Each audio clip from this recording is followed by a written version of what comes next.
반갑습니다. 우리 옆 사람과 인사하시겠습니다. 안녕하세요. 반갑습니다. 잘하셨습니다. 네, 감사합니다. 반가운 친구들이 개인적으로 좀 이렇게 오셨어요. 손님들이. 그래서 아까 잠깐 그러네, 군인 한 분도 오시고, 예전에 대학교 때 후배인데 저기 이전 교회에서도 만났다가 오늘 또 갑자기 얘기도 없이 이제 또 오신 분도 계시고 해서, 이런 분들 오시면 마치 그 아브라함이 손님 갑자기 맞이해서 하나님의 천사를 맞이하는 듯한 이런 느낌이 있는데, 네, 너무 반갑고, 확실히 우리 기쁨의 교회는 이 2시 예배가 대예배 같은 느낌이고 네, 메인인 듯한 이런 느낌이 듭니다. 저도 2시 예배만 되면 힘이 생기고 찬양할 때마다 얼마나 큰 은혜가 되는지 모릅니다. 여러분도 그렇죠? 네. 찬양하고 예배하는 거 참 좋으시죠? 네. 아멘. 네.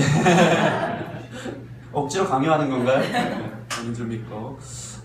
우리 오늘 말씀 함께 좀 찾아보겠습니다. 고린도전서 10장 31절부터 33절. 고린도전서 10장 31절부터 33절. 우리 고린도전서를 계속 우리가 좀 바라보고 있는데요. 고린도전서 10장 31절부터 33절 말씀 한 목소리로 읽겠습니다. 시작. 그런즉 너희가 먹든지 마시든지 무엇을 하든지 다 하나님의 영광을 위하여 하라. 유대인에게나 헬라인에게나 하나님의 교회에나 거치는 자가 되지 말고 나와 같이 모든 일에 모든 사람을 기쁘게 하여 자신의 유익을 구하지 아니하고 많은 사람의 유익을 구하여 그들로 구원을 받게 하라. 아멘. 아멘. 따라해 보겠습니다. 모든 일에 모든 사람을 기쁘게. 우리 옆 사람 보면서 모든 사람을 기쁘게 하십시다. 했으면 좋겠습니다.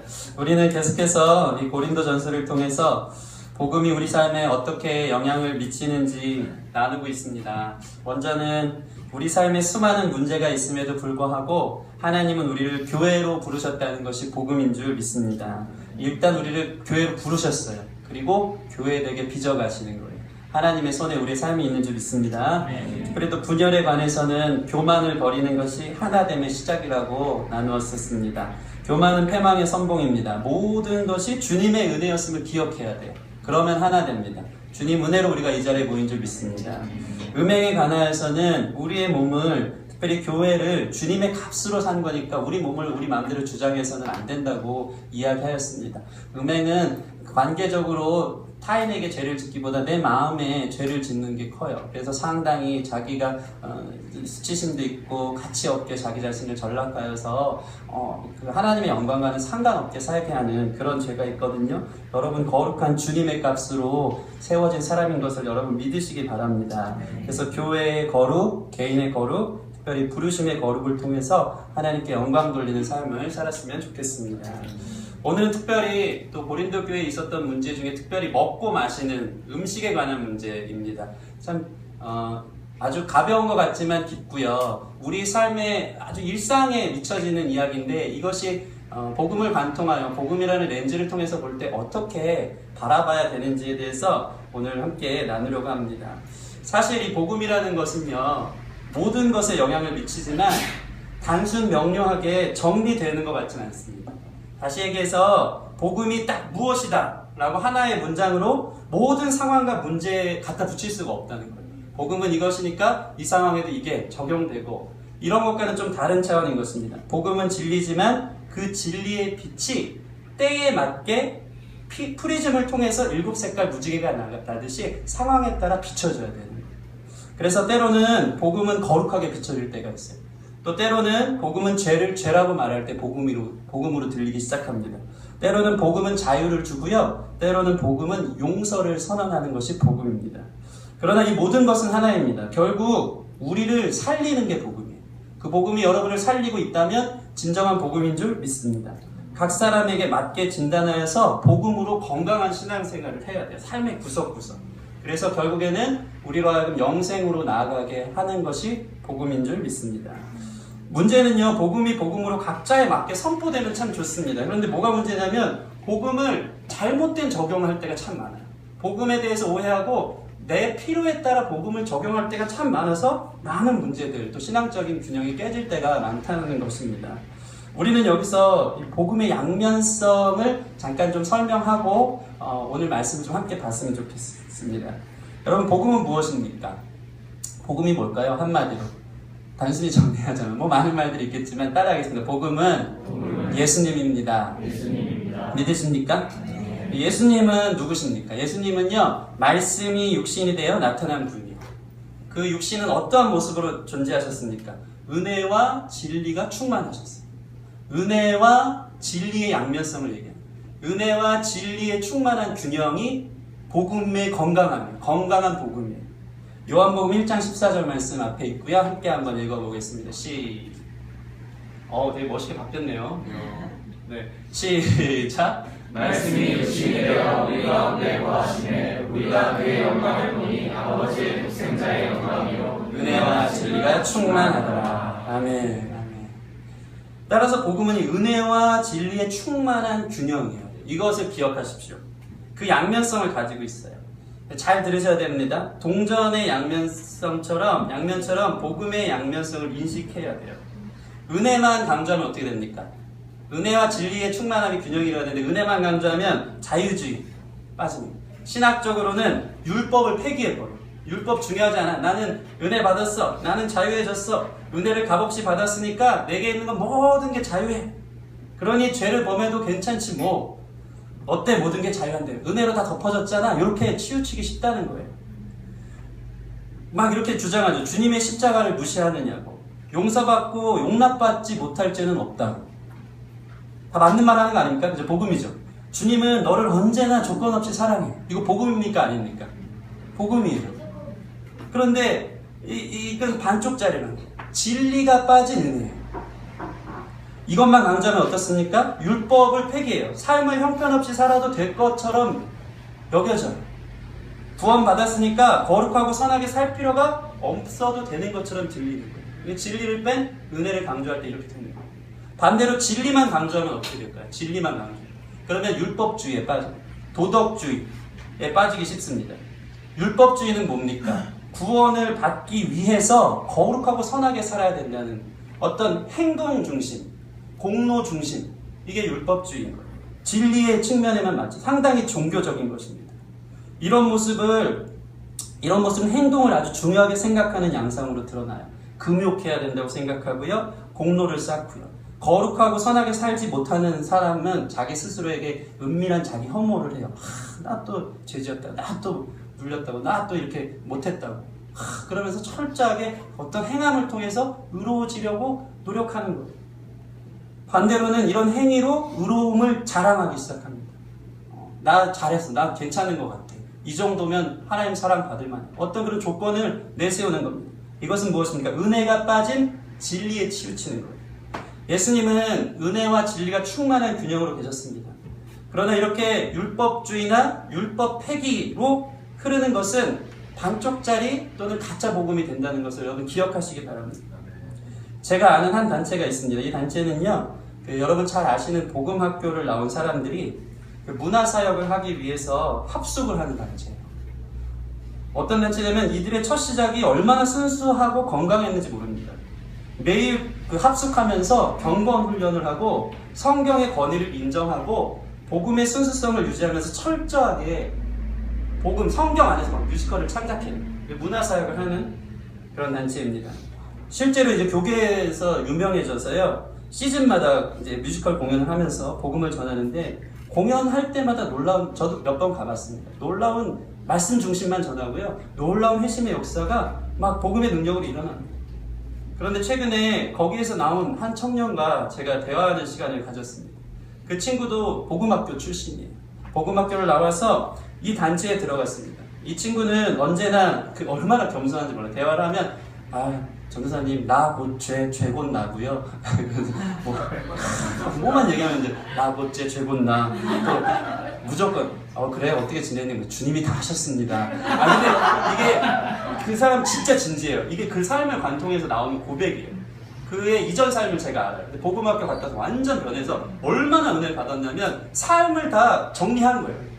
관계 다 끊고 거기 들어가서 3년 동안 온전히 문화사역하면서 주님의 복음만 전하는 유랑 뮤지컬 단체가 된 거예요. 얼마나 대단한 청년입니까? 근데 그 친구가 나왔어요. 거기에서 3년 생활했는데 공동체 안에 문제를 발견하기 시작한 것입니다. 세상 만사 다 제껴두고 말씀의 잣대로만 산다고 합숙하다 보니까요, 복음이 한쪽으로 치우쳐지기 시작했어요. 사람들 중에 한 명이라도 공동체 생활을 온전히 수행하지 않으면 리더들이 말씀을 들고 하나님 말씀이라고 하면서 정죄하는 분위기가 공동체 안에 있었다는 거예요. 혼내는 분위기가 생기기 시작해요. 무조건적인 순종을 요구하고요. 그 요구 앞에 순종하지 않으면 리더들이 야, 나는 이렇게 삶과 바쳐서 순종하는데 너 변질됐다고, 너 그러면 되겠느냐고 하면서 비교하고요. 심지어는 그 친구가 이런 표현을 하더라고요. 그들 마음에 분노가 있대요. 분노. 나는 이렇게 사는데 넌 그렇게 살지 않는 것에 대한 분노가 있대요. 그런 자신들이 결국 이제 금욕으로 빠지는 거예요. 다 하면 안 돼요. 이 말씀의 잣대, 말씀 위에서 나는 죄, 완전 단절, 이렇게 살면서 뭐 하나도 이렇게 사회에 있는 모든 어떤 방편들을 누리거나 그것에서 자유할 줄 금욕으로 누리면서 나는 이렇게 힘들게 사는데 넌 뭐하냐. 마치 탕자를 보낸 그 첫째 아들 같은 모습이에요. 불만만 있어요. 신앙생활 하면서 불만만 있어요. 비교를 하고 분노가 있는 것을 보게 됩니다. 그래서 결국 그것들이 넘어서서요, 자기 의가 돼요. 이거 정말 미묘한 부분인데 그게 발견되는 거예요.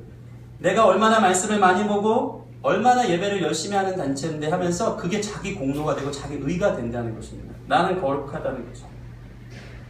그렇게 거룩한 삶으로 살아가는 모습으로 은근히 자기 자랑하는 모습들이 거기 안에서 막 발견되기 시작한 것입니다. 그래서 서로를 판단해요.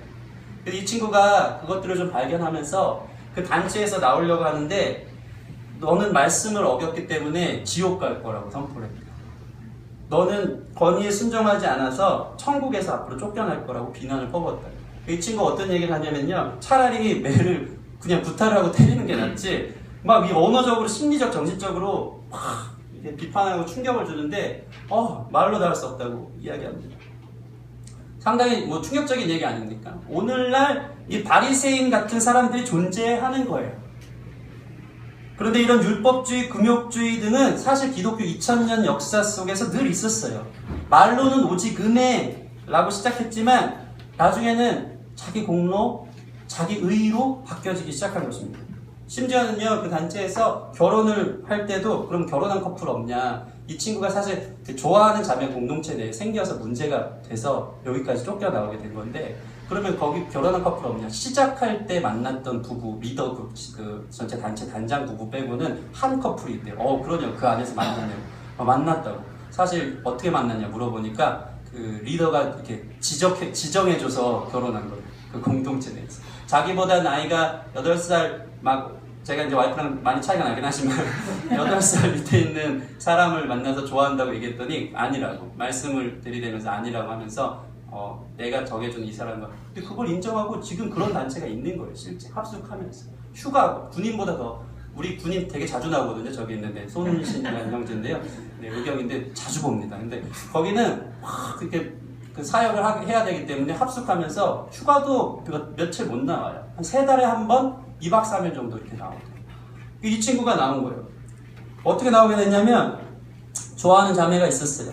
근데 역시나 리더들이 그를 터치하기 시작했습니다. 너 좋아하면 안 된다고, 지금 때가 아니다, 이런 얘기를 하면서 같이 밥도 먹지 말고, 거의 걸렸어. 밥도 먹지 말고, 눈도 마주치지 말고, 같이 앉지도 말라고 정해주기 시작해요.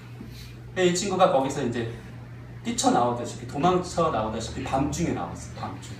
자기 친구한테 어떻게 연락을 해가지고, 오늘 왜 이렇게 손님들이 이렇게 오시는지 모르겠네요. 네. 자기 친구한테 연락을 해가지고 차로 도망치듯이 나온 거예요. 밤중에. 그렇게 거길 나온 것입니다. 그 점점 이렇게 이상한 단체가 되는 것을 보면서 그 자기가 좋아했던 자매에게 오자마자 한 3달 정도를 매일같이 메일을 보냈어요. 매일같이. 내가 3년 동안 헌신하면서 나는 이 공동체에서 드러나는 이런 문제점이 있다는 것을 얘기하기 시작해요. 그리고 마침내 그 자매가 2박 3일 휴가를 나왔을 때 아무런 얘기 없이 그냥 재밌게 데이트만 했답니다. 그리고 나서 마지막 날 밤에 진지하게 자기가 나온 이야기에 대해서 얘기했을 때 그 형제 말이 딱 표현이 그래요. 율법을 사랑이 이기더라고요. 이런 얘기하면서 그 자매가 그것을 인정하고 거기서 나왔다고 합니다. 그 자매도 사실 거기에서 최고 인정받는 리더십이었어요. 누구보다도 그 단체 생활을 잘해서 리더들 사랑받았던 그런 자매인데 나오기 시작했다는 것입니다. 그러면서 되게 웃기는 말을 했습니다. 이 자매가 사실 그 공동체에 있을 때는 가장 인정받는 리더였는데 요즘은 나와서 자기는 지금 결혼했거든요. 결혼하고 아이도 가졌어요. 아이도 가졌는데 하는 말이 요즘은 드라마에 빠져가지고 그렇게 드라마가 주는 그 자유에 빠져서 얼마나 행복하게 금욕을 하지 않고 그렇게 재밌게 사는지 모르겠어요. 그게 복음인 것 같다고 그런 얘기를 하는 거예요. 저는요 이게 오히려 차라리 그러려면 드라마가 복음이라고 생각합니다. 그것이 주는 그 하나님이 허락하신 어떤 문화 속에서의 그 누림 이것들을 자매가 그전에 몰랐던 거예요. 여러분 이런 생각을 하셔야 돼요. 옛날에 중세시대 살 때 얼마나 수도사들이 금욕하면서 살았습니까? 막 그 루터가 살았던 마틴 루터가 옛날에 수도사 아니었습니까? 그가 살았던 종족을 찾아가 보면은 하루에 밥을 2끼 정도 먹는데 요만큼 먹어요. 많이 먹으면 죄니까. 그런 시대에 산 거예요. 의자도 하루 종일 연구하면서 하는데 딱딱한 일부러 고행하는 듯한 나무 의자. 잠자리 침대도 한 명 이렇게 돌아 누울 수도 없는 이런 딱딱한 나무 의자에서 루터가 그게 건강하고 거룩하고 하나님 기뻐하시는 삶이라고 생각하면서 그렇게 살았다는 거예요. 근데 입장 바꿔 생각해 보세요. 하나님은 우리 부모님이시거든요. 부모님이 우리 자녀가 아빠 엄마 마음에 들게 하려고 금욕하면서 아무것도 누리지 않고 그냥 그렇게 철저하게 이래야지 나 사랑받으라고 하면서 금욕하고 절제하는 삶을 산들 하나님이 기뻐하시겠습니까? 하나님은 먹는 것도 마음껏 먹고 놀기도 잘 놀고 세상에서 좀 이렇게 향유도 할 줄 알고 이런 거 기뻐하세요. 그것이 그 단체에서 보여주는 잘못된 점이었음을 그 친구가 보고 나와서 드라마를 보면서 진짜 복음을 발견하고 있는 그 가정의 모습을 우리가 볼 수 있다는 것입니다. 이처럼 우리는요 이 병든 복음, 가짜 복음 또 자기 해석적인 복음에 빠져서 바른 복음이 서지 못할 때가 참 많이 있습니다. 은혜와 진리의 두 균형을 유지해야 합니다. 은혜와 진리의 두 균형. 진리는 무엇입니까? 진리는 이거예요. 내가 감히 생각해 온 것보다 나는 더 죄 많고 흠이 있는 사람이다라고 말하는 것입니다. 이게 진리예요. 이것은 우리로 하여금 우리 맘대로 살아도 괜찮을 것 같은 방종, 상대주의, 율법 폐기론을 공격하는 거예요. 그렇지만 바로 이어서 우리는 재빨리 은혜를 외쳐야 돼요. 나는 내가 감히 바라보는 것보다 더 많이 용납됐고 더 많은 사랑을 받은 사람이다라고 선포합니다. 이것은 그렇게 살지 못해서 늘 눌려있는 율법주의를 물리치는 거예요. 이렇게 동시에 쌍방의 균형을 이루어서 잘 굴러가도록 하는 게 중요합니다. 두발 자전거처럼 좌로나 우로나 치우치지 않고 진리와 은혜의 양 바퀴가 잘 돌아가게끔 날마다 자기를 점검하고 바라봐야 되는 게 건강한 복음의 선 모습이라는 것입니다. 오늘 말씀은요 복음의 이러한 양면성을 이해하고 바라봐요. 이걸로 다 해석이 됩니다. 사실 이 음식을 대하는 거에 있어서 많은 사람들이 한쪽에 치우친 복음으로 살아가고 있어요. 음식 먹는 일은 사실은 아주 작은 문제 같습니다. 이거를 성경은 따라해 보겠습니다. 아디아포라. 아디아포라는 헬라어인데요. 본질적으로 선과 악에 관련이 없는 어떠한 문제 또는 이것을 하고 안 하고가 구원의 문제와는 직접적으로 직결되지 않는 대수롭지 않은 중요하지 않은 문제를 아디아포라고 해요. 성도 개인의 경건한 생각에 의한 판단과 자기 자신의 양심의 자유에 맡기는 거예요. 내가 이거를 먹냐 안 먹냐 내가 이것을 취하냐 안 취하느냐는 이 아디아포라의 문제 자기 양심에 맡겨지는 거예요. 근데 오늘 말씀을 보면 바울도 사실 적극적으로 우리에게 허용된 이 세상의 모든 것들이 다 자유하고 이것을 인정하면서 바울 사도가 시작하는 걸 보고 있어요. 바울 사도는 율법주의가 아니에요. 정죄하지 않습니다. 우리 오늘 말씀 한번 고린도전서 오늘은 8장부터 10장 안에 있는 음식에 관한 이야기를 함께 나누는데 10장 23절 자기 말씀을 찾아가면서 하세요. 네. 10장 23절 같이 한번 읽겠습니다. 시작. 모든 것이 가하나 모든 것이 유익한 것이 아니요 모든 것이 가하나 모든 것이 덕을 세우는 것은 아니니. 모든 것이 가하나라고 얘기합니다. 모든 것이 허용됐다고 얘기하는 거예요. 그게 진리예요. 그게 자유예요. 그게 복음이 선포하는 거예요. 여러분에게 모든 행동은 자유합니다. 모든 것은 가합니다. 그런데 바울 사도는 이것을 이런 가벼운 뉘앙스로 이야기하기에는 이제 8장, 10장에 걸쳐서 이 문제를 아주 깊이 있게 다루고 있어요. 가벼운 것 같은데 결코 가볍지 않은 문제로 보고 있어요. 왜냐하면 우리가 음식을 대하고 또는 어떤 옷을 입고 어떠한 사고를 갖고 생각하는 이 모든 부분은 여러분 삶의 전 영역에 걸쳐 있는 복음의 영향력을 발견할 수 있기 때문에 여러분에게 복음은 무엇인가가 여러분이 옷 입는 스타일, 여러분이 먹고 마시는 이 문제에서 드러나는 거예요. 여러분에게 복음은 무엇인가가 그 작은 행동 하나로 정리되는 거예요. 한쪽으로 치우친 건 아닌가가 그 행동으로 보여질 수 있기 때문에 사도 바울은 8장부터 10장에 이어서 이 작은 문제, 디아포라의 문제, 구원과는 상관없는 이 문제를 끄집어내서 이것이 너가 생각하는 복음이 건강한 건지 안 건강한 건지를 증명해내기 때문에 중요하게 이 문제를 다루고 있다는 걸 여러분 기억해야 합니다.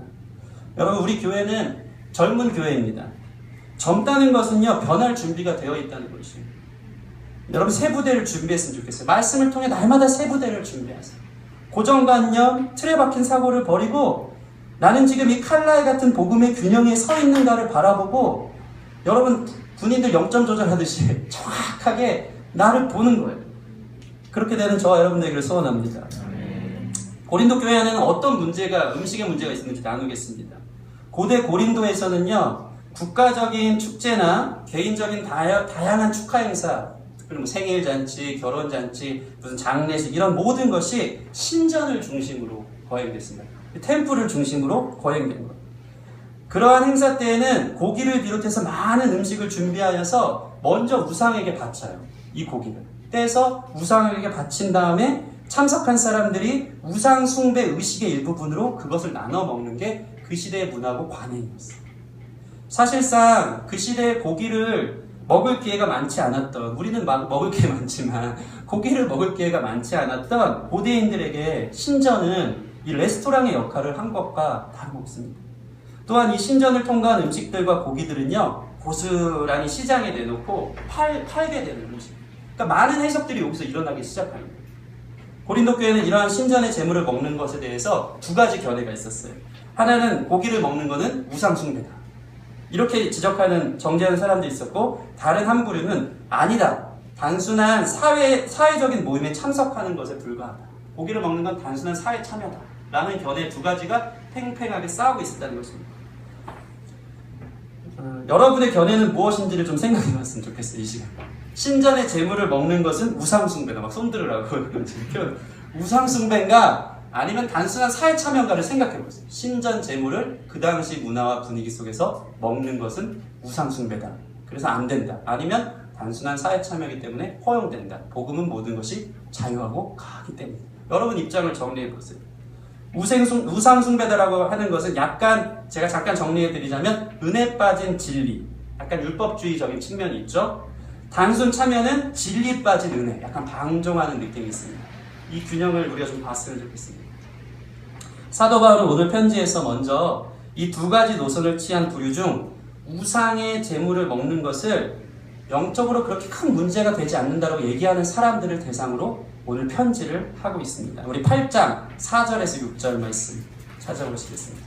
8장 4절 6절 제가 한번 읽겠습니다. 그러므로 우상의 재물을 먹는 일에 대하여는 우리가 우상은 세상에 아무것도 아니며 또한 하나님 한 분밖에 없는 줄 아노라. 비록 하늘에나 땅에나 신이라 불리는 자가 있어 많은 신과 많은 주가 있으나 그러나 우리에게는 한 하나님 곧 아버지가 계시니 만물이 그에게서 났고 우리도 그를 위하여 있고 또한 한 주 예수 그리스도께서 계시니 만물이 그로 말미암고 우리도 그로 말미암느니라. 이게 무슨 의미입니까? 우상의 재물 먹어도 된다는 사람들이 지금 이렇게 주장하는 거예요. 쉽게 풀어서 얘기하면 하나님을 통해서 만물이 다 났기 때문에, 또 하나님이 많은 신과 주 중에 최고이기 때문에, 가장 위대하고 크시기 때문에 그 밑에서 허용되는 모든 것들은 사실 아무 문제가 되지 않는다고 얘기합니다. 그러니까 하나님과의 관계에 있어서 우상에게 바친 음식을 먹는 것은 우리의 신앙에 아무런 영향을 미치지 않는다고 지금 주장하고 있는 것입니다. 8장 8절 같이 한번 읽어볼까요? 8장 밑에 8장 8절 시작. 음식은 우리를 하나님 앞에 내세우지 못하나니 우리가 먹지 않는다고 해서 더 못 사는 것도 아니고 먹는다고 해서 더 잘 사는 것도 아니니라. 여기는 뭐라고 말합니까? 먹는다고 해서 더 잘 사는 것도 아니고 먹지 않는다고 해서 더 못 사는 것도 아니래요. 내가 먹는 것과 안 먹는 문제가 하나님과의 관계에서 아무런 영향을 미치지 못한다고 지금 얘기하고 있는 것입니다. 실제로 바울은 이 측면을 인정하고 있어요. 그것을 말씀을 통해서 여러 군데에서 그래, 가하다고, 괜찮다고, 너희 말이, 너희 논리가 맞다고 지금 얘기하고 있습니다. 그래서 우상에게 바쳐진 고기를 먹는 것에 있어서 그들의 신앙 양심을 애써 합리하는 게 아니라 정말 복음 안에서 그건 자유하다라고 이야기하고 있는 거예요. 8장 1절 같이 한번 읽어볼까요? 8장 1절 시작. 우상의 재물에 대하여는 우리가 다 지식이 있는 줄 아나 지식은 교만하게 하며 사랑은 덕을 세우나니. 그러니까 이 우상의 재물을 먹는 사람들은요, 지식이 있어요. 복음에 지식이 있었어요. 이거 먹어도 자유할 수 있는 논리가 있었다. 이거 먹어도 괜찮아 라는 자기들만의 복음의 지식의 논리가 있었어요. 이거를 사도 바울도 지금 인정하고 있다는 것입니다. 여러분, 이들이 주장하는 것은 복음 맞습니다. 세상 문화를 즐기는 것에 있어서 우리는 모든 것에 자유합니다. 음식에 있어서, 의복을 입는 것에 있어서, 예를 들자면 술을 마시는 일, 담배를 피는 일, 우리 안에 있는 특별한 기호식품, 아니면 내가 자주 보는 영화의 취향, 아니면 내가 문신을 하고 염색을 하는 어떠한 이런 모든 것들에 있어서 자유합니다. 여러분, 이게 복음이에요. 마음대로 하세요. 성도 다 다음 주부터 다 그러고 다니고. 네. 특히 오늘날 저는 이 부분을 포기하고 싶지 않은데 얘기 꼭 하고 싶은 게 뭐냐면, 한국 문화에서 가장 쉬운 음식 논쟁의 예가 이들은 고기라면 우리는 술이지 않나 좀 생각해보세요. 점점 재밌어지는 거죠. 술을 마시는 것은 죄인가 아닌가? 첨예한 갈등이 이제 손들어서 아닙니다 싸우기 시작하죠. 네. 우리가 이 사회생활을 하면서 술을 마시고 또 이제 자신의 영업사원들 뛰면서 이 접대 문화를 하면서 손님을 대접하는 것은 사실 불가피할 때가 참 많습니다. 노출되어져 있는 것을 부인할 사람이 없습니다.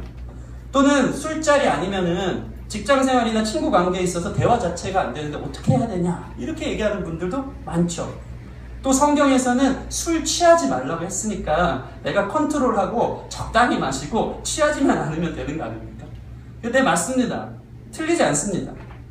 이걸 복음적으로 좀 설명하자면 술보다 구원의 은혜가 더 큰 거예요. 담배 피는 것보다 구원의 은혜가 더 큽니다. 항상 하는 얘기지만 담배 피는 게 구원의 문제가 그렇게 크게 상관하지 않아요. 다만 하나님 나라에 어떻게 되죠? 빨리 갈 뿐입니다. 담배 피는 사람들은 일찍. 그것만 경계하면 됩니다. 심지어는 혼전 관계도, 더 나아가서 동성애도 구원의 은혜가 훨씬 큰 것을 여러분 기억하시기 바랍니다. 모든 것보다 하나님의 은혜가 더 커요. 다 포용하고 다 수용하고 그 은혜 안에서 모든 것들이 주님께서 그것들 다 이기게 한다는 것입니다. 이들을 향해서 율법을 들이대면서 그들을 정죄하고 판단할 생각이 없습니다. 요즘 SNS 제가 이제 많이 하는데요. 특히 이제 저를 많이 안 올리고 승리를 이제 자주 올리기 시작하지만 가끔 이렇게 보다 보면요, 실제로 제가 아는 학생들이고 같이 사역했던 친구들인데 이 술자리에서 찍은 사진을 거침없이 올리는 것을 참 많이 봅니다. 물론 적극적으로 그들이 술병을 찍어서 이렇게 올리진 않지만 그냥 놀고 있는 그 식탁 분위기 안에 제가 꼭 이게 율법주의인가 봐요. 저는 확대해서 얘 술이 있나 없나를 이렇게 사진을 확대해서 이렇게 이게 술인가 아닌가, 사이다병인가 술인가, 좀 이런 게 있어요. 네, 아주 사실 이제 여러분을 정죄할 생각은 전혀 없습니다. 없음에도 불구하고 확대해서 보면요, 어김없이 술병입니다. 네. 그 상표를 자세히 보면요, 거의 90% 이상은 그 식탁에 뭡니까, 이슬 시리즈, 무슨처럼 막 이런 거, 이것들이 되게 많이 있어요. 되게 많이. 옛날처럼. 네. 모르시는 척 하시죠. 네. 자유하시고 막. 제가 지난번에 이전 교회를 다니던 친구들을, 이전 교회니까 막 많은 해석들이 어디 교회니까 이전 교회를 다니던 친구들을 1년 만에 만났습니다. 같이 사역했던 친구들이에요. 실제로 아니지, 정죄하는 거 아니니까. 맞아, 됐습니다. 네, 같이 실제로 같이 예배 사역했던 친구들이에요. 근데 얘네가 나이 좀 먹고 한 20대 후반들 되더니 한강으로 저녁 먹고 바람 쐬러 갔는데요, 제 앞에서 편의점에서 서슴없이 음료수 한 잔을 하는 분위기였는데 다들 맥주 한 캔씩 들어서 제 앞에서 먹는 거예요. 이거 맛있다. 막 정죄 안 한다고 하는데 은근히 저 막 얘는 어떻게 해야 되나, 어디 내 앞에서 막 이러면서 막 이게 미치는 줄 알았어요. 올라오는 거야. 정죄하는 분위기를 거부할 수 없는 그 저의 율법적인 성향이 있어서 살짝 당황했습니다. 그래서 제가 한마디 괜히 자유한 척, 편안한 척 한마디 던져. 야, 너네 술 먹냐? 이렇게 했어요. 저 있을 땐 절대 그러지 않는데 얘네 진짜 오랜만에 만났거든요. 술 먹냐? 에이, 맥주가 무슨 술이에요. 그냥 시원해요. 음료 이러는 거예요. 음료 먹는 거래요. 그래서 그래 자유하니까 좋네. 그리고 걔네들이 저한테 물어보는 거예요. 전도사님은 술 한 번도 안 마셔봤어요? 물어보는 거예요. 나는 사실 그렇게 살았다고. 저 의를 자랑하는 아닙니다. 그냥 저의 환경이나 저의 여태까지 살아왔던 배경 속에서 그런 문화나 그런 친구들이 없어서 나는 술에 있어서는 한 번도 입을 대본 적이 없다.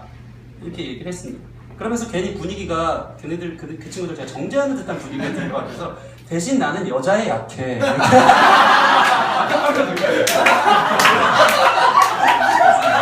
되게 좋아하시네요. 네. 막 저를 정죄하는 분위기, 돌을 던지는 분위기. 제일 좋아하시는 술이 나왔습니다.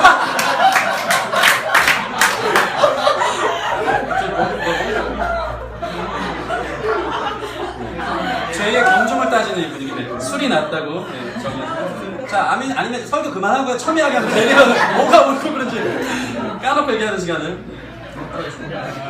그러니까 사실 이제 겸손함으로 저 여자애들 자유합니다. 막 이러고. 걔네들 좀 이렇게 맞춰준 거지. 맞춰준 거고. 그 부분에 많은 훈련들이 있었고, 제 과거사를 아시는 몇 분이 있기 때문에 이제 더 이상 이제 해명은 안 하겠지만, 아무튼 이렇게 얘기를 한 거예요. 그래도 막 다 같이 한바탕 웃더니 걔네들이 그런 거야. 전사님이 그런 거 같긴 해요. 저를 이제 인정하는 시간이 있었습니다. 그리고 나서 제가 덧붙여서 조심스럽게 그 뒤에 이제 삶을 나눴죠. 그 친구들 맥주 한 잔씩 하면서 받아주면서 이제 하면서 그 얘기 꼭 하고 싶었어요. 덧붙여서 이 얘기를 합니다. 야, 다른 데서는 그러지 말라고. 니네 보고 실족하는 사람 있으면 안 된다고. 다른 데서는 제발 그러지 말라고. 사실 내가 실족해놓고서 나는 쿨한 척하고 다른 데 가서는 실족하니까 그렇게 하고 다니지 말라고 얘기를 했습니다. 요즘은요, 이게 청년부 모임 끝나면요, 교회에서 3, 3, 5 소그룹 지어서 술자리 가서 소그룹하고 은혜를 나누는 경우가 종종 있다고 되게 많이 들었습니다. 정죄하는 거 아닙니다. 네, 아무튼 그렇게 그 친구들의 삶을 다 듣고 나누고 아무 일 없이 헤어졌지만 버스 타고 오는데 진짜 많은 생각이 저를 스쳐 지나갔습니다. 도대체 이게 뭔가 자유한 건 아는데 뭔가 안타까운 거예요. 그 친구들의 삶에 복음은 무엇인지가 궁금하기 시작했어요. 친구들에게 복음은 그냥 추상적인 것인가? 하나님은 교회 안에만 갇혀 있는가? 경건한 생각을 통한 판단을 하고 그들의 삶의 작은 부분이지만 그것들을 생각해보고 결정한 태도인가? 아니면 아무 생각 없이 그냥 다 그러니까 그래도 되는 줄 알고 사는가?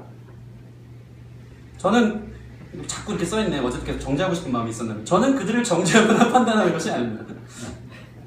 제가 뭐라고 그들을 정죄하고 판단합니까? 저는 더 죄 많고 흠 많은 사람입니다.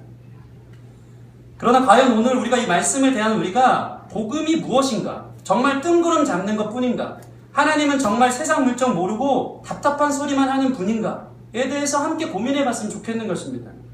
균형 있는 복음 위에서 자신의 삶을 바르게 진단하고 행동으로 나아가는 저와 여러분 됐으면 좋겠습니다. 사도 바울은 오늘 우상에게 바쳐진 고기를 먹어도 괜찮다고 주장하는 자들에게 두 가지로 권면하고 있는데 이것을 여러분의 삶에 경계 삼으셔서 균형 잡았으면 좋겠습니다. 어떻게 권면하고 있습니까? 우리 10장 찾아보겠습니다. 10장 1절에서 5절 말씀. 10장 1절에서 5절 제가 읽겠습니다. 형제들아, 나는 너희가 알지 못하기를 원하지 아니하노니 우리 조상들이 다 구름 아래 있고 바다 가운데로 지나며 모세에게 속하여 다 구름과 바다에서 세례를 받고 다 같이 신령한 음식을 먹으며 다 같이 신령한 음료를 마셨으니 이는 그들을 따르는 신령한 반석으로부터 마셨음에 그 반석은 곧 그리스도시라. 5절 다 같이 시작. 그러나 그들의 다수를 하나님이 기뻐하지 아니하셨으므로 그들이 광야에서 멸망을 받았느니라. 이게 무슨 얘기입니까? 다 구원 받았다는 거예요. 출애굽을 하면서 그 광야의 그 홍해가 갈라지는 그 물 가운데 세례를 받아서 구원받은 백성이 되었다는 거예요. 구름과 바다에서 세례를 받은 거예요. 출애굽의 기적을 통해 하나님 백성 됐다는 거예요. 여러분을 성도요 교인이라고 주님이 인정하신다는 것입니다. 그래서 같은 반석에서 나는 예수 그리스도 신령한 운명의 그분을 통해서 우리가 하나 되고 연합되어졌다는 사실을 이야기하는 거예요. 그런데 5절 말씀 보면요, 그들의 다수를 하나님이 기뻐하지 아니하셨으므로 그들이 광야에서 멸망을 받았다. 이게 무엇을 경고하는 것일까요? 구원 받았는데 복음 앞에서 모든 것이 자유하다고 생각해서 그 자유로 이들이 살면서 하나님까지 버린 거예요. 내게 허락한 그 복음의 자유를 가지고 죄 짓는데 하나님보다 더 사랑하는데 사용하면서 결국에는 구원의 삶을 살아내지 못하고 그냥 그렇게 버림받은, 광야에서 죽은 수많은 사람들 중에 1인이 되었다는 것입니다. 하나님이 기뻐하지 않으셨대요. 6절에서 10절 말씀 보시면 왜 그렇습니까? 제가 읽겠습니다. 이러한 일은 우리의 본보기가 되어 우리로 하여금 그들이 악을 즐겨한 것 같이 즐겨하는 자가 되지 않게 하려 함이니, 그들 가운데 어떤 사람들과 같이 너희는 우상 숭배하는 자가 되지 말라. 기록된 바 백성이 앉아서 먹고 마시며 일어나서 뛰는 남과 같으니라. 그들 중에 어떤 사람들이 음행하다가 하루에 23,000명이 죽었나니 우리는 그들과 같이 음행하지 말자. 그들 가운데 어떤 사람들은 주를 시험하다가 뱀에게 멸망하였으니 우리는 그들과 같이 시험하지 말자. 그들 가운데 어떤 사람들은 원망하다가 멸망시키는 자에게 멸망하였으니 너희는 그들과 같이 원망하지 말자. 이게 무슨 의미입니까? 금송아지를 하나님으로 숭배하면서 우상 숭배하다가 광야에서 죽은 사람들이 있다는 것이죠. 음행을 하다가 23,000명이 죽었습니다. 하나님의 종을 대적하고 원망하다가 불뱀에게 죽고 땅에 삼키운 바 되었습니다. 11절 12절 같이 한번 읽겠습니다. 11절 12절 시작. 그들에게 일어난 이런 일은 본보기가 되고 또한 말세를 만난 우리를 깨우치기 위하여 기록되었느니라. 그런즉 선줄로 생각하는 자는 넘어질까 조심하라. 따라해보니까 선줄로 생각하는 자는 넘어질까 조심하라. 본보기가 됐다는 거예요. 본보기가 늘 긴장하라는 것이죠. 여러분, 하나님은 중심을 보세요. 스스로는 복음이 주는 자유라고 선포하면서 실상은 하나님보다 쾌락을 사랑하는 것은 아닌지, 복음이 주는 자유이기 때문에 그 안에서 실상 하나님보다 사람을 더 의지하는 것은 아닌지, 친구가 더 중요한 것은 아닌지, 이거는 잘못된 복음이고 광야에서 멸망당할 수 있는 본보기가 될 수 있다는 걸 여러분 기억하라는 것입니다. 여러분이 쉽게 행동하는 태도가 자유하지만 그 태도의 근본이 뭐냐 이거예요. 복음을 통과하여서 해석해서 내놓은 것이냐, 아니면 단지 나를 방어하고 나를 증명하기 위한 나 자유해, 복음이 날 자유게 했어, 그 정도 수준이냐, 이것을 지금 이야기하고 있는 것입니다. 실제로 고린도 교회에서는요, 이 우상에게 바쳐진 재물을 먹는 사람들이 주로 누구였냐면요, 사회적으로 신분이 높고 이 공식적인 회식 자리에 자주 초대되었던 저명한 사람들. 그러니까 자신들의 책임과 의무를 다 지켜야 한다고 생각하면서 자신들의 복음의 지식을 얻다 갖다 대면서 다 자유해. 이 세상 내가 얼마나 유명하고 이런 사람들이랑 난 관계해야지 살 수 있어 라고 하면서 살아가는 거예요. 결국 하나님보다 그 사람들은 그 자리가 중요한 거예요. 하나님보다도 그 권력이, 그 성공이 중요해서 복음으로 영적 세탁하고 있는 것입니다. 그래서 여러분, 선줄로 생각하는 자는 넘어질까 조심하라. 복음이 주는 자유로 인해 이 정도면 괜찮지, 나 이렇게 좀 살아보지 뭐 한 번이면 어때 하면서 괜찮다 하는 사람들은 넘어질까 조심하세요. 아무것도 아닌 이 문제가 진짜 중요한 문제가 될 수 있는 것입니다. 그 뒤에 여러분 잘 아는 13절 말씀, 항상 이 구절만 떼서 내게 오는 시험 이러는데 이 문맥 속에서 13절 말씀 같이 한번 읽어보겠습니다. 시작. 사람이 감당할 시험 밖에는 너희가 당한 것이 없나니 오직 하나님은 이쁘사 너희가 감당하지 못할 시험 당함을 허락하지 아니하시고 시험 당할 즈음에 또한 피할 길을 내사 너희로 능히 감당하게 하시느니라. 아멘. 우리가 좋아하는 말씀 아닙니까? 그런데 이 문맥 속에서 선포되어지는 걸 우리가 이해해야 돼요. 복음의 자유로 허용되는 모든 일들은 사실 감당할 만한 일이 되는데, 이게 고장난 브레이크처럼 끊긴 연처럼 감당이 안 되게끔 거기에 취해 살면서 시험거리가 된다면 그게 문제가 있다라고 지금 이야기하는 것입니다. 피할 길을 주님이 주세요. 자유하게 누릴 수 있도록 세상 것을 허용하시지만 거기 빠져 살아서 결국 멸망하는 사람 되지 않기를 바라는 것입니다. 그러면 반대로 얘기해 볼게요. 그 시험을 통과하지 못하고 넘어지는 사람들에 있어서 그렇게 방종으로 빠져버려서 이 복음이 주는 바른 삶을 결국 포기하는 결과가 되어진다고 우리 기억해야 돼요. 그러면 이 아디아포라의 문제는 가벼운 것 같지만 아주 치명적인 문제가 될 수 있다는 것을 지금 바울이 경고하고 있는 것입니다. 여러분, 구원은 은혜이고 거저 주시는 것입니다. 믿으십니까? 그렇다고 은혜가 여러분의 삶을 방종으로 흐르라고 주님이 십자가에서 피 흘린 것이 아니라는 것을 여러분 기억하시기 바랍니다. 여러분, 뱀파이어 크리스천이 되지 않길 바랍니다. 구원을 위해서 필요한 그리스도의 피에만 관심 있을 뿐 그리스도의 인으로서 순종하며 좁은 길로 가고자 하는 치열한 삶에는 전혀 관심이 없는 사람들, 날마다 새로워지려는 영적인 노력과 순종은 크리스천의 삶의 절대적인 가치인 줄 믿습니다. 구원은 시작으로 끝나는 것이 아닙니다. 구원은 과정이며 끝이 있습니다. 구원의 여정을 주님 안에서 신실하게 걸어가시기를 축원합니다. 서 있다고 생각할 때 넘어질까 조심하세요. 제가 자주 하는 말인데 대만은요, 바울 사도로 같이 사역했던 사람이 궁극적으로 결국은 복음이 주는 자유가 좋아서 마음껏 살다가 성경 한 구절 나옵니다. 대마에 대한 정의. 대마는 세상을 사랑하여 그곳으로 갔다. 그 과정 속에서 멸망당한 사람 되었다는 것입니다. 여러분, 이 문제에 대해서 우리 좀 심각하게 생각하면서 승리하는 여러분 됐으면 좋겠습니다.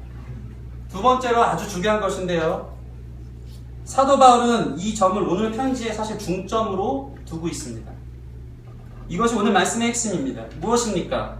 복음이란 개인에게 미치는 삶의 영향력을 뛰어넘어 타인에게 흘러가야 하는 것입니다. 이거 내 문제, 이 복음이란 잣대를 들여서 나 이거 죄인가 아닌가, 그 수준을 좀 넘으라는 거예요. 복음이 그 정도밖에 안 되느냐, 지금 이 얘기하는 것입니다. 은혜를 받으면 타인에게 흘러가게 될 줄 믿습니다. 다른 사람 의식하는 삶을 살기 시작하는 거예요. 기독교의 모든 행동이나 양심은 자기 중심적이거나 자기 유익을 위함이 아니라 하나님과 이웃을 위함임을 기억하시기 바랍니다. 그러면 입장 정리 깨끗하게 되는 것입니다. 오늘 고린도 교회에 무슨 일이 있었습니까? 8장 9절 같이 한번 찾아보겠습니다. 8장 9절 같이 시작. 그런즉 너희의 자유가 믿음이 약한 자들에게 걸려 넘어지게 하는 것이 되지 않도록 조심하라. 이게 복음의 핵심이에요. 이 복음이란 잣대로 이거 죄냐 아니냐 그 수준이 아니고 그거 넘어서서 내가 행동하는 이것이 믿음이 약한 자들에게 걸려 넘어지는 것인가 아닌가 생각하는 게 복음이 이야기하는 고상한 삶의 수준인 줄 믿습니다. 믿음이 약한 자들은요, 우상에게 바쳐진 재물을 거리낌 없이 먹는 그 고린도 교회 성도들을 보면서 시험이 들었어요. 저처럼 막 이러고 그래도 되는 줄 알았어요. 뭡니까? 아니 어떻게 교회 다니는 사람이 저렇게 우상에게 바쳐진 재물을 먹어? 실족한 거예요. 그리고 나아가서는 다들 저러니까 나도 그래도 되겠구나. 그러면서 교회의 거룩이 상실된 것입니다.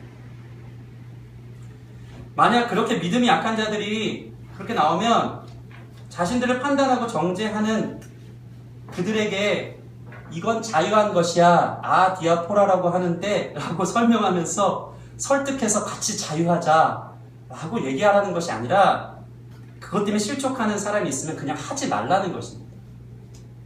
왜냐하면 가르치고 설득하기 전에 그들의 작은 믿음과 신앙 양심으로는 이미 충격받은 거예요. 제 작은 양심으로는 이미 충격받은 거예요. 이렇게 돼도 되겠습니까? 이 선이, 바운더리가 무너져버려요. 8장 10절 13절 8장 10절에서 13절 제가 읽겠습니다.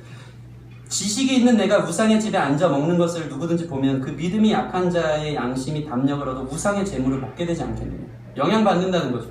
그러면 내 지식으로 그 믿음이 약한 자가 멸망하나니 그는 그리스도께서 위하여 죽으신 형제라. 이같이 너희가 형제에게 죄를 지어 그 약한 양심을 상하게 하는 것이 곧 그리스도에게 죄를 짓는 것이다. 그런 것을 죄 짓는 거라고 말하고 있어요. 열심히 주님께서 피 흘려서 살려낸 영혼을 다시 혼란스럽게 만들어 성령을 회방하는 죄가 된다는 것입니다. 전도는 못할 망정 해방꾼은 되지 않았으면 좋겠어요. 여러분은 도대체 무슨 영향력을 끼치며 사십니까?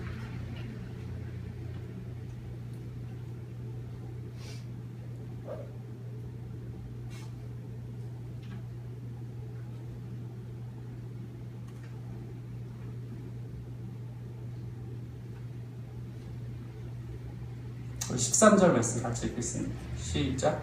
그러므로 만일 음식이 내 형제를 실족하게 한다면 나는 영원히 고기를 먹지 아니하며 내 형제를 실족하지 않게 하리라. 여러분, 복음이 주는 자유는 이런 것입니다. 자신의 행동의 정당성을 증명하기 전에 다른 사람 생각해서 그것을 포기하는 거. 여러분 할 수 있습니까? 누군가 나의 옷차림에, 공격적인 질문은 아니고요, 나의 화장법에, 나의 말투에, 술을 마시고 담배를 피는 일에 시험이 들다면 그거 내려놓을 수 있습니까?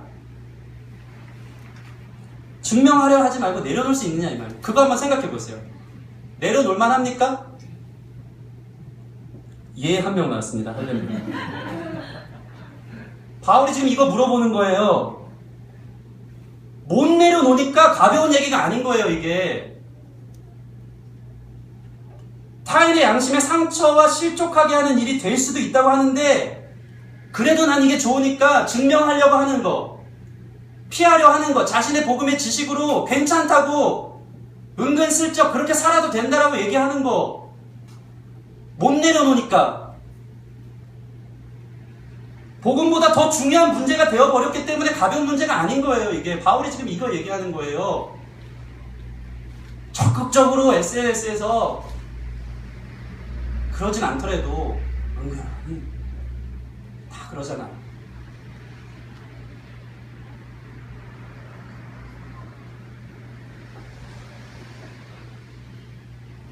바울이 글을 잘 쓰는데요, 8장, 10장 얘기하면서 9장에서 나는 복음을 위해서 무엇을 포기하고 있는지 지금 설명하고 있습니다.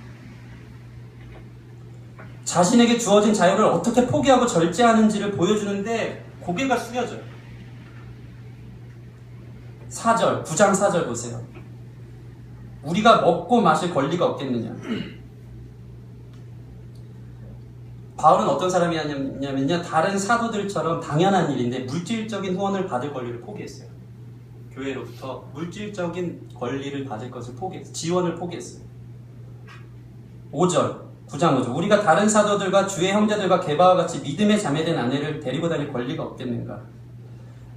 자매인 아내를 교회의 비용으로 데리고 다닐 권리를 포기했어요. 그리고 텐트 메이커 한 거예요. 저는 그 교회가 주는 권리를 포기하는 그 부분이 아니라 이게 복음의 걸림돌이 될 것 같기 때문에 포기했던 그 바울의 자세를 이야기하는 것입니다.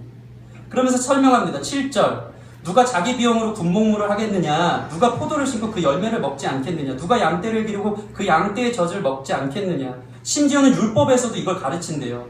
8절 보면, 9절 보면 모세의 율법에 곡식을 밟아 떠는 소에게 망을 씌우지 마라. 이게 뭐냐면 곡식을 위해서 일하는 소가 마음대로 곡식 주워 먹어도 된다 이거예요. 곡식을 위해 헌신했기 때문에.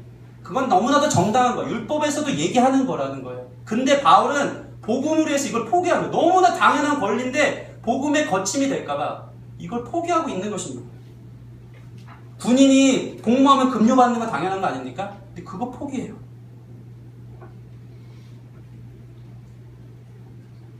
(12절) 말씀 같이 읽겠습니다. 9장 12절 시작. 다른 이들도 너에게 이런 권리를 가졌거든 하물며 우리일까 보냐. 그러나 우리가 이 권리를 쓰지 아니하고 범사에 참는 것은 그리스도의 복음에 아무 장애가 없게 하려 함이라. 아멘. 제가 이 말씀을 보는데 아무리 생각해도 이건 못할 것 같아요. 저부터도 내 가정을 생각해서 내 기본적인 권리를 주장하는 게 우선순위가. 바울은 독신이어서 아마 편했을까 싶습니다. 복음의 장애가 없기 위해서 다 내려놓는 믿음, 이 경건, 아무리 생각해도 고개가 저어집니다. 저는요, 말씀을 쉽게 전하고 싶어요. 막 이렇게 꼬고 막 이렇게 어려운지 모르겠어요. 저는 너무 힘들어요, 요즘. 제 자세는 아닌데, 누구는 말씀을 해서 하루에 40시간 헌신한다는데, 저는 안 되니까 그렇게 해요. 죽겠어요. 침대에 몇 번씩 누워서 뒹굴고 막 힘들어요. 이거 쉽게 설명하고 싶은데 안 되는 거예요. 근데 아까 말씀 준비하는데 그 찬양 생각나는 거예요. 예수님처럼 바울처럼 그렇게 살 수 없을까? 남을 위하여 당신들의 온몸을 온전히 버리셨던 것처럼. 이게 은혜로 다가오는데 정리되는 거예요. 그게 복음이에요. 더 놀라운 건 뭡니까? 바울은 너무 높은 분인 것 같아요. 못 쫓아가고 있어요. 그런 자기 희생적인 태도가 또한 자기 공로나 자기 의로 보여지지가 않아요. 이거 되게 조심해야 되는 거거든요. 내가 너희를 위해 이렇게 희생하고 이렇게 너희를 살리려고 애쓰는데 이게 가끔씩 자기 공로 될 때가 있어요. 내 의가 될 때가 있어요. 내가 너를 위해 이만큼 삶을 포기했어. 그게 자기 자랑이 될 때가 있어요. 바울은 이것도 배격해요. 얼마나 겸손한 사람이냐면요. 16절, 19절. 제가 읽겠습니다. 내가 복음을 전할지라도 자랑할 것이 없으면 내가 부득불 할 일임이나 만일 복음을 전하지 않으면 내게 화가 있을 것이다. 복음을 안 전할 수가 없다는 거예요. 자기의 드러내고 이게 아니고 복음을 안 전할 수가 없다는 거예요. 내가 자의적으로 이것을 행하면 상을 얻으리려니와 내가 자의로 아니한다 할지라도 나는 사명을 받았노라. 그런즉 내 상이 무엇이냐? 내가 복음을 전할 때 값없이 전하고 복음으로 말미암아 내게 있는 권리를 다 쓰지 아니하는 이것이로다. 내 의나 내 공로가 아닌 너무나도 당연한 삶이라는 거예요. 그렇게 자기 희생적인 삶이. 이게 바로 복음이 주는 은혜의 크기를 제대로 보여주는 것인 줄 믿습니다. 자신의 삶을 다시 복음의 종으로 드리는 데 있어서 조금도 아깝지 않고 조금도 계산하지 않고 그 마음으로 살아가는 거예요. 바울은요, 왜 그랬습니까? 이렇게 살아갈 때 자신은 늘 깨어있을 수 있고 넘어지지 않는 사람이 된다는 것을 겸손함으로 선포하는 거예요. 적극적으로 복음을 위해 살면 아까 얘기한 서 있을 때 넘어질까 조심하라는 말씀은 전혀 영향력이 없는 거죠. 적극적으로 복음을 위해 살다 보면 이 문제 갖고 고민할 필요가 없네요. 그거 얘기합니다. 어디서 얘기합니까? 27절, 9장 27절. 같이 시작. 내가 내 몸을 쳐 복종하게 함은 내가 남을 전파한 후에 자신이 도리어 버림을 당할까 두려워. 그렇게 복음을 전하면서 두렵고 떨림으로 전하는 거예요. 나를 통해 누군가 실족할까 봐. 내가 서 있다고 나 자랑하다가 내가 넘어질까 봐. 버림받을까 봐. 우리는 복음이 주는 자유로 내가 얼마나 누릴 수 있나, 이게 죄냐 아니냐, 나는 얼마나 즐길 수 있는가 계산할 때 SNS 보면 다 요즘 사람들이 다 그러니까 나도 한번 그렇게 하면서 항변 수준은 아니지만 소심한 분위기를 조장하고 있을 때 바울이 너가 소유한 복음은 사실 이런 것이라고 깃발 뽑는 것입니다. 너가 생각하는 복음은 그렇게 무능하고 초라한 것이 아니야. 복음은 가장 가치 있고 가장 멋있고 가장 고귀한 삶이라고 삶으로 보여주고 있는 것입니다. 여러분의 모든 것이 자유해도 당당한 척 하지 말고 자기 증명하려 하지 말고 그냥 조용히 즐기시기 바랍니다. 복음은 우리를 고상한 삶의 기준으로 인도합니다. 이것이 복음이 초대하는 삶입니다. 단순히 복음이 술을 마시냐 안 마시느냐를 정해주는 키가 아닙니다. 내게 있는 복음이 주는 자유로 나는 재물의 음식을 먹어도 괜찮아. 아니야, 내가 볼 때 그건 우상 숭배야. 이게 아니고 복음은 나에서 하나님으로, 나에서 타인으로 향하기 시작하는 것. 왜냐하면 하나님의 사랑과 은혜는 철저히 자신이 아닌 나와 우리를 향해 있기 때문입니다. 우리 10장 말씀 다 맞춰가고 있어요. 10장 23절에서 28절 제가 읽겠습니다. 모든 것이 가하나 모든 것이 유익한 것이 아니요 모든 것이 가하나 모든 것이 덕을 세우는 것이 아니니 누구든지 자기의 유익을 구하지 말고 남의 유익을 구하라. 무릇 시장에서 파는 것은 양심을 위하여 묻지 말고 먹으래요. 이는 땅과 먹이 충만한 것이 주의 것이다. 그들의 논리로 얘기합니다. 불신자 중에 누가 너희를 청할 때 너희가 가고자 하거든 너희 앞에 차려놓은 것은 무엇이든지 양심을 위하여 묻지 말고 먹으라. 불신자들은 정성껏 준비해서 우상이라 이런 거 개념 없잖아요. 정성껏 준비해서 준 거면 그게 걸림돌이 안 된다 싶으면 먹으래요. 근데 28절 누가 너에게 이건 재물이에요 라고 말하거든 알게 한 자와 그 양심을 위해 먹지 말라. 복음을 위해서 결정하는 거예요. 하나님 영광 위해서 결정을 하고 있는 것입니다. 양심을 위해 자유하게 먹되 누가 이거 뭐라고 얘기하면 먹지 말아야 하는 것. 이것이 우리에게 있는 지식보다 더 큰 사랑인 줄 믿습니다. 우리 8장 1절 다시 한번 읽어볼게요. 8장 1절 시작. 우상의 재물에 대하여는 우리가 다 지식이 있는 줄 아나 지식은 교만하게 하며 사랑은 덕을 세우나니. 여러분 정리가 되십니까? 지식은 교만하게 할 뿐이에요. 괜찮다고 얘기할 뿐이에요. 그러나 사랑은 덕을 세워요. 복음의 양면성은 타인을 향한 사랑으로 완성되는 겁니다. 이 균형, 이 첨예한 균형은 타인을 향할 때 어느 순간 내가 균형 있는 사람이 되는 거예요. 지식 사랑이 아니고 사랑 지식. 지식을 사랑해요. 나를 증명하기 위한 지식을 사랑해요. 그게 나의 어떠함을 드러내려고 하니까. 그게 아니고 사랑하는 지식을 배우세요. 그게 복음이에요. 그거 얘기하는 거예요. 말씀을 마치겠습니다. 하나님의 영광과 이웃을 사랑하는 데 이르는 복음은 어느 순간 율법주의나 율법 폐기론에 치우치지 않습니다. 늘 겸손하고 늘 이타적이기 때문에 진리 앞에 섭니다. 또한 공로나 금욕을 자랑 삼지 않고 멋있게 세상을 즐길 줄 아는 은혜 위의 선자가 됩니다. 여러분, 바울이 오늘 보여주는 삶이 재미없을 것 같습니까? 기독교 진짜 재미없을 것 같습니까? 다 포기하면 어떻게 살까 싶죠. 저도 그래요. 자유하지 못해요. 저도 정리가 안 되고 세상으로 향해 눈을 돌릴 때가 참 많습니다. 그런데 가끔, 아주 가끔 하나님의 영광을 구하는 삶의 기쁨을 맛볼 때면 세상 그 즐거움 진짜 별거 아닌 걸 깨달을 때가 있어요. 이거 맛봤으면 좋겠습니다. 한 영혼이 주님께 돌아오는 기쁨을 맛보는 거, 그게 복음이 주는 고상한 기쁨이에요. 그거 깨달으셨죠, 여러분? 맛보셨죠? 기쁨에 대해서 매일 맛보세요. 그러면 불량식품 쫓아다니기 전에 이미 진수성찬으로 배불려져 있으니까 불량식품 안 쳐다보는 거예요. 영적으로 배불름을 영혼이 구원되어지는 하나님 주시는 영광과 그 고난 속에서 사람이 변화되는 그 역사를 보면서 그 고상한 삶으로 여러분을 초청한 것인데 여러분 그 삶으로 들어오시기를 소원합니다. 우리 마지막 오늘 말씀 읽겠습니다. 10장 31, 33절 같이 시작. 그런즉 너희가 먹든지 마시든지 무엇을 하든지 다 하나님의 영광을 위하여 하라. 유대인에게나 헬라인에게나 하나님의 교회에나 거치는 자가 되지 말고 나와 같이 모든 일에 모든 사람을 기쁘게 하여 자신의 유익을 구하지 아니하고 많은 사람의 유익을 구하여 그들로 구원을 받게 하라. 아멘. 하나님의 영광을 위해 복음을 위해 사는 삶의 기쁨이 무엇인지 기쁨의 교회의 생활을 통해서 함께 깨닫길 바랍니다. 자기 희생과 내려놓음이 주는 기쁨, 그 고상한 기쁨에 여러분이 있기를 소원합니다. 여러분의 별것 아닌 이 디아포라의 문제를 다른 사람을 위해서 별것 같은 문제로 여겨서 한번 태도를 고쳐보세요. 입장을 바꿔본다면 여러분의 작은 행동의 변화는 그 어떤 100만 마디의 말보다도 능력이 있어서 그들로 구원받게 할 만한 것이 되지 않을 줄 누가 알겠습니까? 여러분의 삶의 모습이 구원으로 초청하는 다른 사람의 기쁨을 위한 삶으로 나아가기를 주님의 이름으로 축원합니다.